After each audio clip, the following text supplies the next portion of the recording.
Hello, folks. This is your host, Tammy Tuckey, and you are now listening to the Tiara Talk Show. We bring you rare interviews with the makers of Disney magic. Whether they be singers, actors, Imagineers, animators, they have all made their mark on the Disney name. Be sure to check out the show notes, other episodes, contests, our social media pages from Facebook to Twitter, and more on our official website at www.thetiaratalkshow.com. All guest opinions are theirs and theirs alone and do not represent the opinions of the Tiara Talk Show or the host. The Tiara Talk Show is not associated with the Disney Company. Thank you for tuning into this week's episode. And from all of us here at the Tiara Talk Show, have a hoop-de-doo day.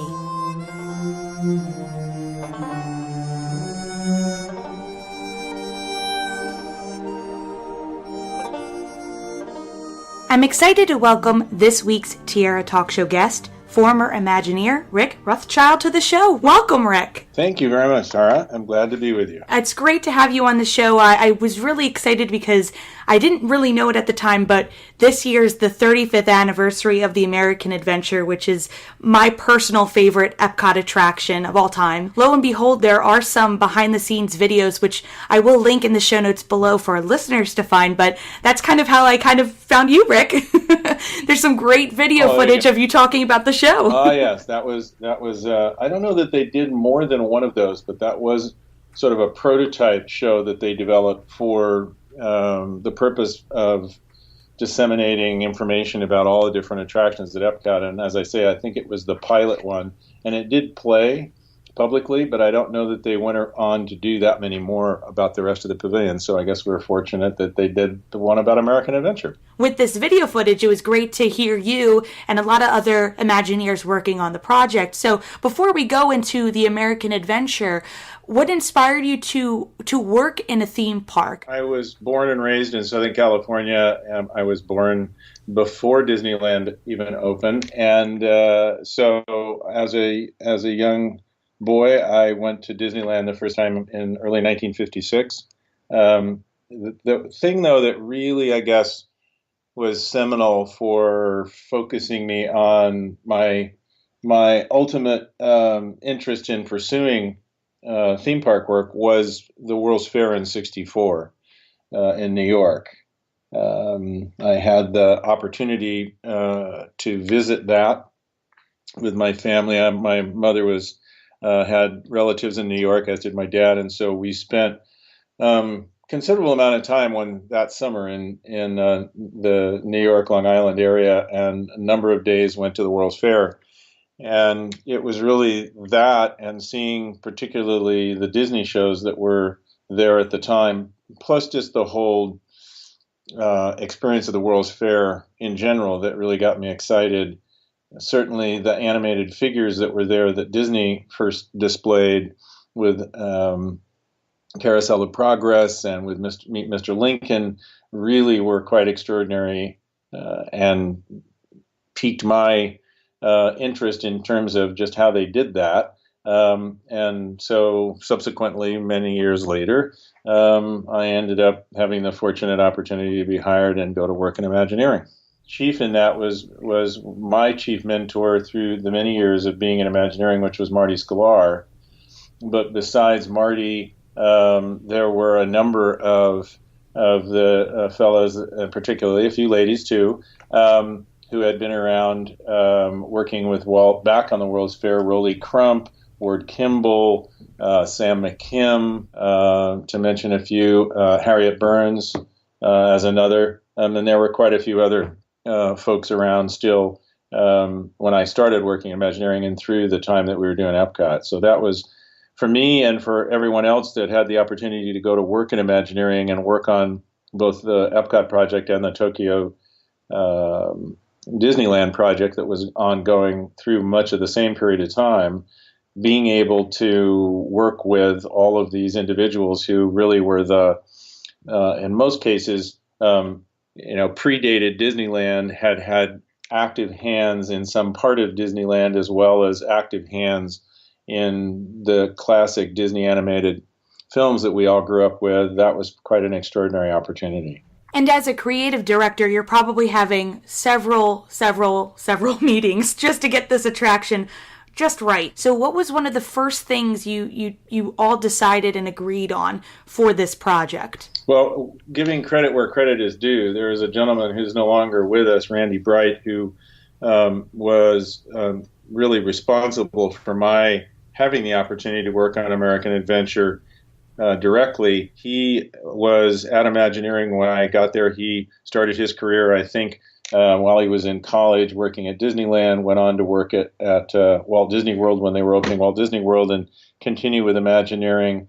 And at the time that I came into Imagineering in '78, Randy had been there for a number of years already, and had been as a writer, and ultimately became the head writer responsible for all of the script content, story content for all of EPCOT. That transition into that managerial and sort of chief writer position happened while I was there in the first year that I was there in '79. So I'd gotten to know Randy. Randy actually, as I got to know him, one of the things I learned about him was that he had written the first treatment for the American Adventure that became subsequently 5 treatments, 4 that followed his first, to coming back then again when a number of others, I think Ray Bradbury had worked on one, and there were several other, John DeCure Sr. had worked on one, along with the first one that Randy done, and none of them had quite clicked and quite hit it. And as the story goes, because this happened before I came to Imagineering, Randy went back and analyzed the scripts, including his own, and the story ideas for this attraction, and really sort of picked it apart and put it back together again, and came up with the idea that was the core idea that is the American Adventure today. So, as I said, credit for credit due here, Randy really conceived of the idea for the American Adventure, this idea of doing some kind of a stage presentation of historical moments, really highlighting the spirit of what makes America America, and more importantly, really to be America, it's really the spirit of what makes us as Americans tick. And so that concept, the basic high concept for the attraction, had been completed as I was coming into Imagineering. In fact, I remember the first week I arrived, or actually it was before I even started there, but I was asked, because I was interviewed there and then came in. They had an open house that I was fortunate to be asked to come to, that was principally for employees and of Imagineering at the time, which back in those days was called WED, WED Enterprises. And so there was a show there that was presenting the idea of the American Adventure, that was the Talking Head Show, as it was referred to. And the 3 talking heads, because there literally was nothing more than 3 AA heads on a dais. They were the heads of Mark Twain, Ben Franklin, and Will Rogers. And at the time, they pitched the idea of this story, and that Disney was going to tell this story in an American Adventure pavilion at EPCOT. And they developed this as a way to entice sponsorship. They were doing this with a number of the pavilions. And American Adventure was one of the first actually to get sponsorship with Coca-Cola and American Express, to be a part of the original EPCOT sponsors and participants. So Randy, as I say, then developed this basic idea with this notion that there were going to be, at the time, these 3 voices, these 3 personalities that would be the 3 storytellers, one from the 18th century, one from the 19th century, and one from the 20th century. So when I arrived in '78, I was actually not working in the creative area, but within a year, I had the opportunity to interview with Randy and went to work for Randy. And I started with him in December '79. And part of the reason that I was involved with that opportunity was that, as I mentioned, Randy had taken on this role beyond writing the American Adventure, but supervising all of the script development and all the story development for all of the EPCOT pavilions, and therefore was a very busy man. And my opportunity came to work with him with no real job description, but just being there to sort of help out wherever an assistant could help out. And it became very clear as time went on that the American Adventure, which was something he was still very keen on and continuing to write and develop the scripting on as it was moving into design, it really needed a more day-to-day director, and it didn't need an art director, and it had a writer with Randy, but it needed somebody that could give more time, and people were constantly needing to come to Randy to get decisions on different things, and he was so busy that it was becoming difficult to get the time with him.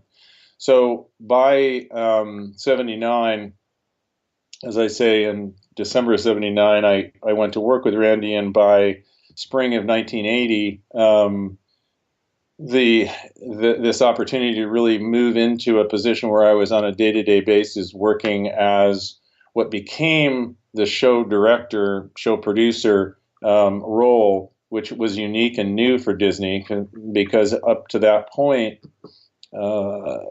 most all of the attractions really were headed creatively by an art director. Out of the tradition that grew from when the attractions were being developed originally, with a lot of animation talent and background talent from the studio. It was principally artist hands and artists involved in the creation of these attractions. This particular attraction, because it was so filled with so many different pieces of the technology and was far beyond retelling just a animated movie that already had a story and had a certain clarity and design and was more of a traditional dark ride and the kinds of rides that were at that point themed at the Disneyland park. So the role that I filled there was unique and new, actually. And in taking on the role, Marty and Randy, Marty being the classic wordsmith and master wordsmith that he was, wanted to try and figure out what to call the role. And I said, from my background, which had been in theater and television and film, I said the principally I'm functioning as a show director for this attraction. Randy's obviously the writer and chief producer or lead producer, but both as a producer and principally as a show director.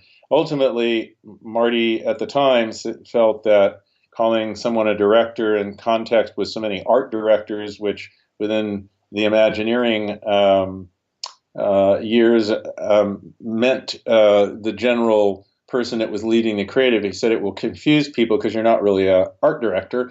And so he said, we'll call you a show producer. So I became the first show producer at Disney, and in my mind, continued to do what I felt I needed to do to help show direct more than produce. And ultimately, over the years, long after American Adventure was finished, my title with Disney did change, and I became a show director there, doing similar kinds of work on other shows through the years. But relevant back to your question, now that you had sort of the backstory and the history of the decisions, I think the interesting decision that I was quite aware of was this, number one, this notion that there had been these 4 failures, if you will, or 4 not quite right story ideas, that Randy sort of came back around and had this idea and started to work with an outside historical consultant that was Dr. Alan Yarnell at UCLA, was the head of the American History Department at UCLA. And so the two of them began to work together, with Alan being the resource for the history, because obviously Randy was no historian. And between the two of them and lots of dialogue, began to search for this core of this idea that Randy wanted to focus on, which was this what was the dreamers and doers of America, and this combination of those that dream and those that do define the spirit of Americans and define the spirit of America.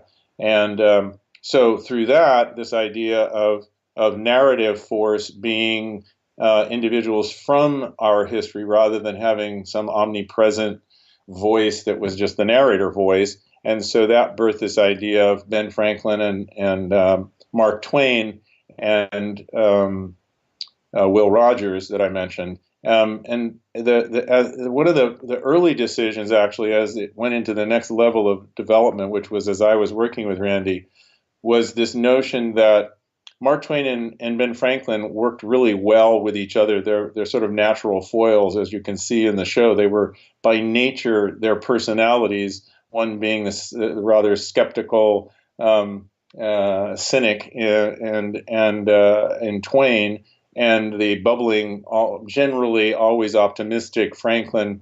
They worked well together, and this notion that as we got into the 20th century, having one voice speak for all of the 20th century, which at the time in 1980 was really, looking back through 65, 70 years worth of history, that a lot of people were in one form or another had been alive and part of.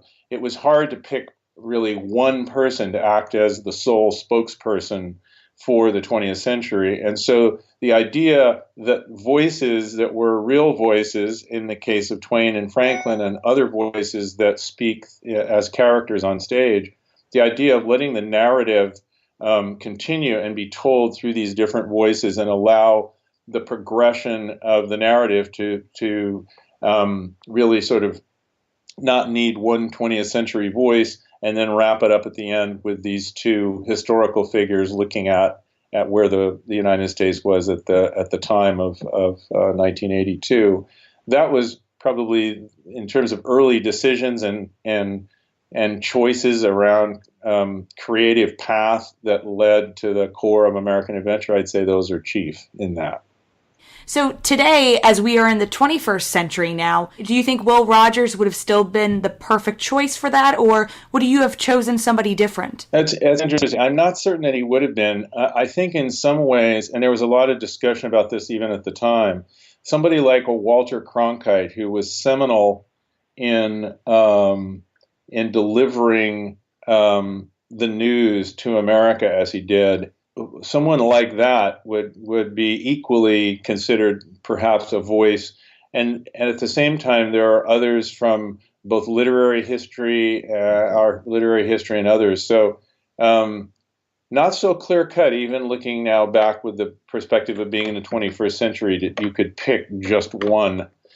I mean, number one, the 19th century or the 18th century really, from a standpoint of speaking about America's history, you're only dealing with 30, 35 years of individuals and of history, core American history, not obviously the history that goes back with the original indigenous people that lived here and others who came here, but really in terms of looking at the narrow choices of the colonies and the colonists and the leadership in the sort of birth of the nation as one group that you naturally would be looking for. And so hence you get somebody like Franklin. And then Twain really, although survived, I think, into the 20th century, but principally, was writing about the 19th century and really was at the center as a writer about the American experience. That was a relatively, again, not without some debate perhaps, but relatively easy. You get into the 20th century and so many more elements of America's diversity start to show. The breadth of individual contribution in all aspects of America, the growth of America as it exploded onto the world stage, coming out of the 19th century into the 20th century. I think it becomes much more difficult to find one person potentially. Instead of shying away from the very sensitive subjects, including slavery, I loved how this attraction really not exactly embraced those moments, but said they are a part of our history and we are going to address them, and they are part of why we are where we are today. So when you're coming to a sensitive subject like that, how do you kind of work around that? How do you make sure that there is an emphasis that this was a really awful, terrible time for so many people and there was a huge loss, but then also make sure that it still coincides with this story of heroes? Well, fair question. I think, again, you let history speak for itself, and you let those that were part of that history speak for that history. I think that was the brilliance, really, in Randy's concept, was rather than speaking about Americans, let Americans themselves, that are historical figures, not simply all major figures, but in the case of something like the Revolutionary War, you have two soldiers who are speaking, in a sense, about their perspective of what it was like to be involved in the fight for independence. You have something like the photos that we used for telling the story of the Civil War and Two Brothers are all, I remember spending hours and hours and hours starting at UCLA, going through all of Brady's photographs and other Civil War photographers' work, finding photographs that, in a way, were the appropriate photographs of the reality of that time to help tell the story against the song that and the verses of the song that we chose to help tell that story.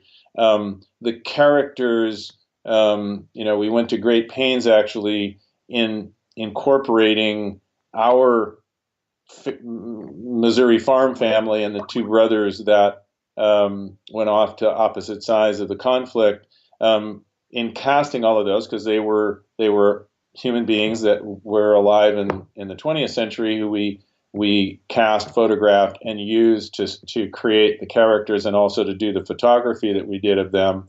And in the case of the specific photographs of the two brothers, as they partook in and participated, I should say, in the Civil War, I found specific photographs from Brady that we then reposed using our actors but basically as best we could, being as exacting as we could, to the photograph that Brady had taken, with the only real sort of obvious change being that we had our characters, so they were recognizably the two brothers. But it wasn't like we just said, oh, well, let's make this moment up and have them pose this way, or when the one brother's has been killed and his body is there, let's just lay him out on the ground and shoot him. We actually went to great pains to absolutely create based on existing photographs of that time. So I mean, even I remember we went through a long exercise on what was the train station that's used for when the Missouri farm family is accepting the coffin of the one son who's been killed coming home. And the key thing in that, which was interesting, was we wanted to make sure that the name on the train station was a real potential city at the time, or town, that could have been would have been in Missouri, and conceivably located within Missouri in an area where it was quite plausible that there could have been a family like this family who had two sons, one who went north and one who went south. And so we did a lot of research on, what those towns were. And then we also said, this is sort of the conceit here, but we said we have no photographs of any of these places that we can use. So we're going to use the train station at Disneyland to do the actual photograph, but we're going to put the name of this particular town onto the train station, and then make it look a little older and so forth, so we can take the photograph. And so we also then looked for a town that no longer existed, that had existed during that time, that could plausibly have been where this fictitious family came from, that would have plausibly had two brothers that would have fought on either side of the war. And at the same time, to avoid the debate of anybody saying, but that doesn't look like our train station in our town, we purposely, once we identified the region we wanted to work in, then when we started looking for towns that literally no longer existed, so that we could, in a sense, avoid. We were creating a bit of fiction to help tell the story, but we didn't want to go against the reality of something that still existed, and people saying, "Wait a minute." So that's sort of an example, I guess, of the obsessive detail and thought process that we went through on everything in that show. You really crossed your T's and dotted your I's. And up until maybe like 2 weeks ago, I found out that there were two Imagineers that the brothers were based off of, Jeff Burke and John Olson. And I thought that they were real images. They look very old and realistic. So that the whole family was a group of actors, including the two Imagineers, correct? Actually, the mother and the father also were Imagineers. I can't remember the gentleman's name who was the father, but he was in the special effects department. And the mother, her first name was Louise. I can't remember her last name. She was in the interiors department. The two girls, the little baby daughter and the young daughter, are the only two that we cast as actually sort of outside of Imagineering. So yeah, there's a lot of Imagineers that are scattered throughout the American Adventure, if you will, their likeness. Virtually, I think all of the spirits on the side walls, the 12 spirits that are there, were all sculpted and modeled after specific individual Imagineers that were chosen for each of those. One of whom is a very famous, now passed away artist for Disney, Frank Armitage. He's the Mountain Man.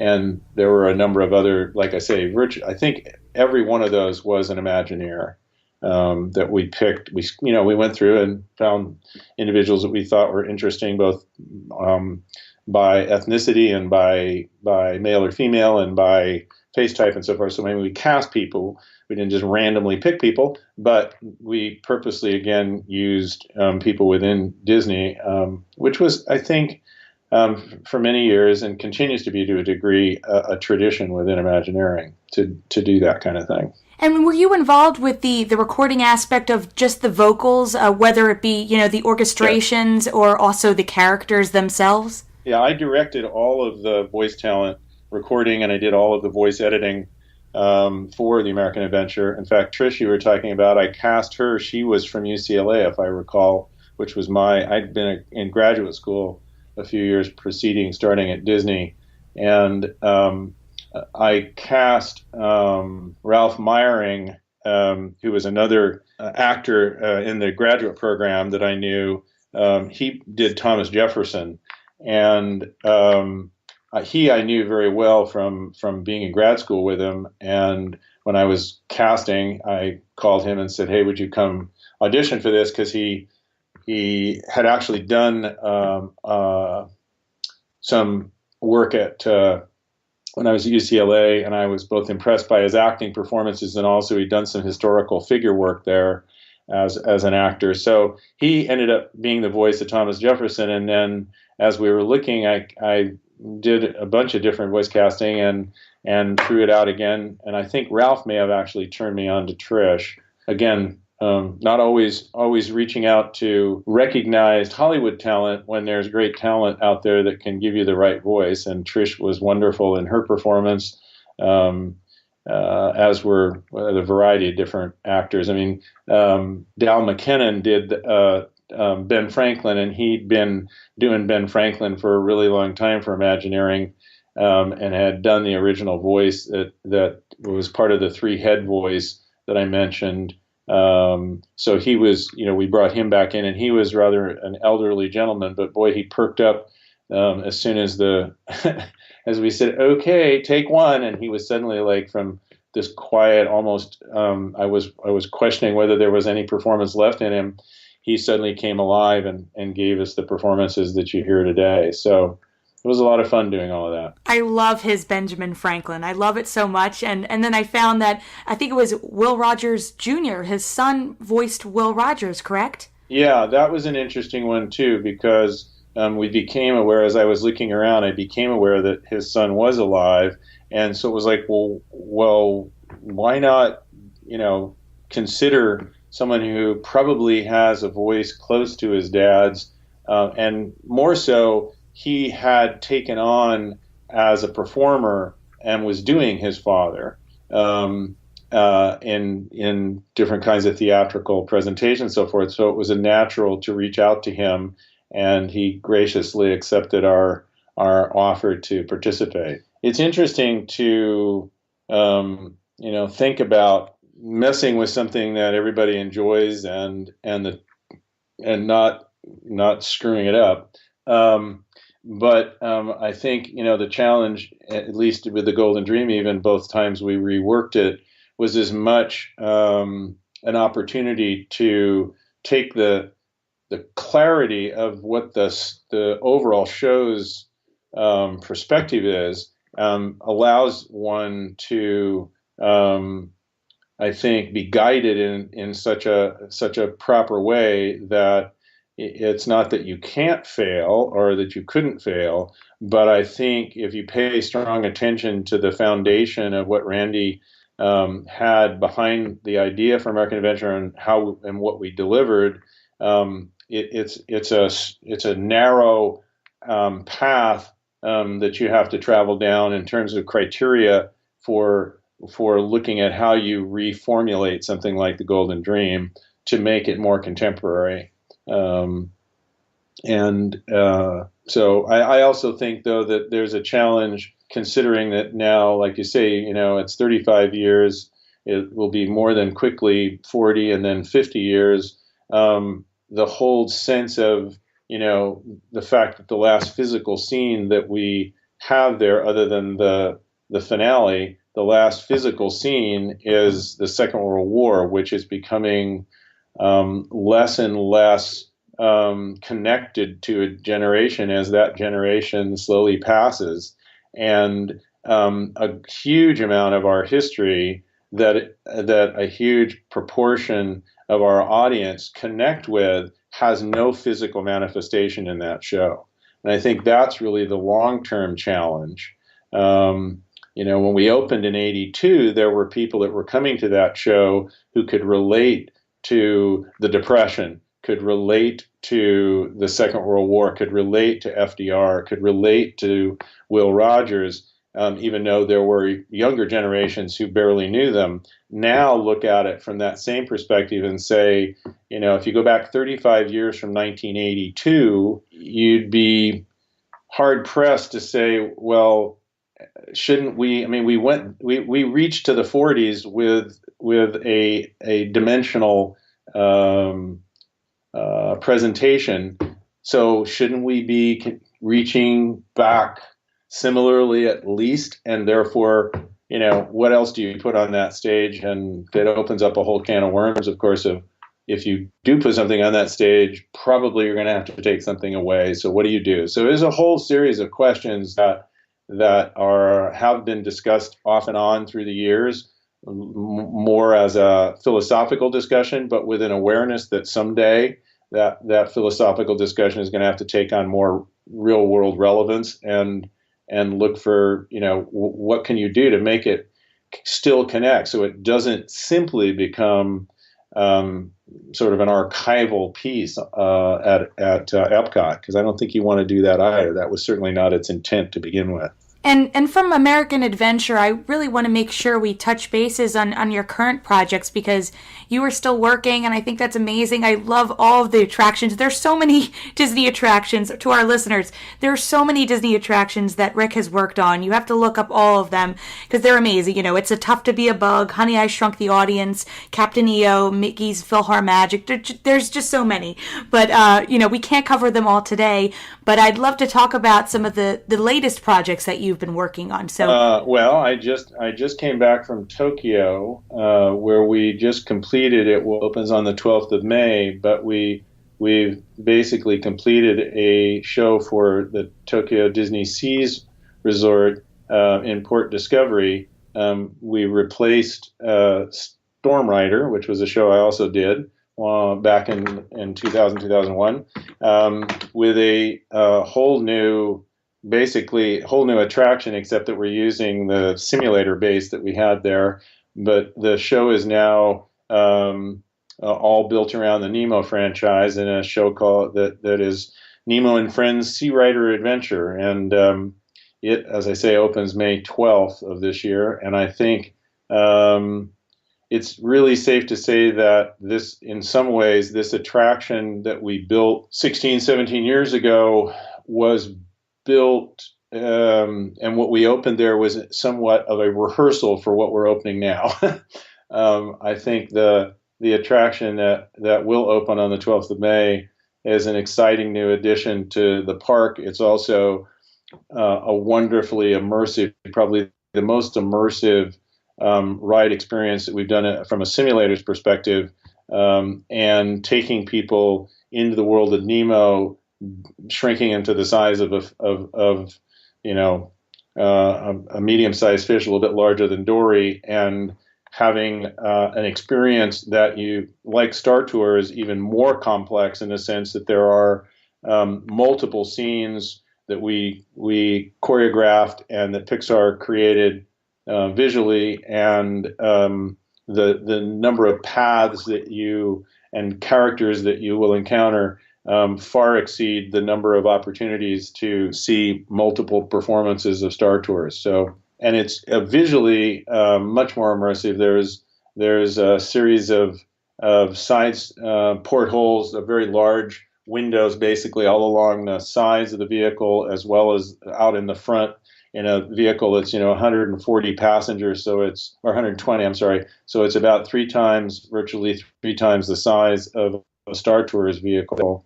It's a very, very unique experience, and quite a lot of fun. We had actually a visit from John Lasseter only a few weeks ago, who he's been well aware of the development of it and had seen pieces of it up at Pixar and at Imagineering, but was finally able to come and ride the final results with us a couple of weeks ago, and he wrote it numerous times and quite enjoyed it. So I hope that people will appreciate it when it opens on the 12th of May. I suspect that it will be very popular in Tokyo. Well, I can't thank you enough for being on the show, but before we end, I have 3 Disney-themed questions I ask each guest, and I call them the Fab 3. So we'll start with the Donald one, which is, as a child, what Disney film was one of your favorites to see in the movie theater? Peter Pan was my all-time favorite. Peter Pan still influences me. Peter Pan was, in part, probably my reason before the World's Fair came along for loving the Disney theme parks, and the whole idea of being able to fly once I'd seen the movie, to then go to the theme parks and fly in the movie with Peter Pan, and quite honestly was in part the inspiration behind Soarin' and my love of flying. So Peter Pan. And our goofy question, what Disney character do you think would be your best friend if you met them in person? Timon. I've always had a great affinity for Timon, and I wouldn't mind spending time on the savannah with him. And finally, our Mickey question, if I asked you to name any Disney song at this very moment, what immediately comes to mind? Wow. It's interesting because I bounced rather quickly from the contemporary ones that are stuck in all of our minds back to probably another one of those that was life. I won't say life changing, but it was definitely a strong influence, and that's Yo Ho Ho, A Pirate's Life for me. That attraction is another one that really indelibly struck me from the time I first saw it, left a mark, and was in part, I think, my love of animated figures came from that show. Well, thank you so much for coming on the show, Rick. Again, I'm so glad that the American Adventure is still at EPCOT. 35th anniversary is just wonderful. So here's to another 35 years of American history, and we'll see where it takes us. That's right. Exactly. Well, thank you for having me be a part of your ongoing, very successful podcast. So thank you. Flying high, flying high.